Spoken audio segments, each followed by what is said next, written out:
Hello friends, welcome to my channel. तो friends, जानिए अंग्रेजी के नए शब्द के बारे में। बेवकूफ़ को अंग्रेजी में स्टूपिड कहते हैं। हरामी को अंग्रेजी में बास्टर्ड कहते हैं। कमीना को अंग्रेजी में स्लैविश कहते हैं।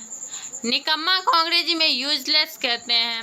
गंवार को अंग्रेजी में योकेल कहते हैं। भुलक्कर को अंग्रेजी में एब्सेंट माइंडेड कहते हैं।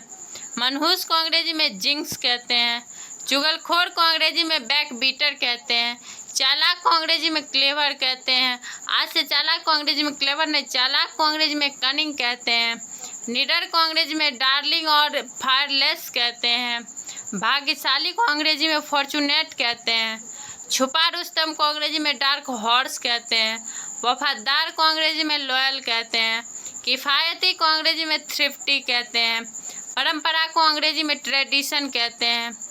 अपराध को अंग्रेजी में ऑफेंस कहते हैं। बेचैन को अंग्रेजी में अनईजी कहते हैं। आलिशान को अंग्रेजी में मजेस्टिक कहते हैं। ज्वालामुखी को अंग्रेजी में वोल्केनो कहते हैं। चिंगारी को अंग्रेजी में स्पार्क कहते हैं। पढ़ा लिखा व्यक्ति को अंग्रेजी में लिटरेट कहते हैं। मेहनती को अंग्रेजी में डिलीजिएंट कहते हैं। लाजवाब को अंग्रेजी में आउटस्टैंडिंग कहते हैं। बहानेबाज को अंग्रेजी में एक्सक्यूजर कहते हैं। घमंडी को अंग्रेजी में एरोगेंट कहते हैं। कंजूस को अंग्रेजी में माइजर कहते हैं। लालची को अंग्रेजी में ग्रेडी कहते हैं। शगुन को अंग्रेजी में गुड ओमेन कहते हैं। अपशगुन को अंग्रेजी में बैड ओमेन कहते हैं।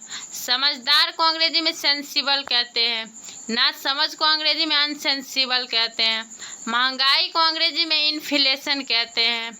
हिचकी को अंग्रेजी में हिकअप्स कहते हैं। मैल को अंग्रेजी में स्कम कहते हैं। ढकार लेना को अंग्रेजी में बर्फ कहते हैं। संकट को अंग्रेजी में कृषि कहते हैं। खराटे लेना को अंग्रेजी में स्नोर कहते हैं। आँख मारना को अंग्रेजी में विंक कहते हैं। आंखें झपकना को अंग्रेजी में ब्लिंक कहते हैं। आँख लगना को अंग्रेजी में डज ऑफ कहते हैं। मंद बुद्धि को अंग्रेजी में मोरॉन कहते हैं। उल्लू को अंग्रेजी में ट्रैक कहते हैं।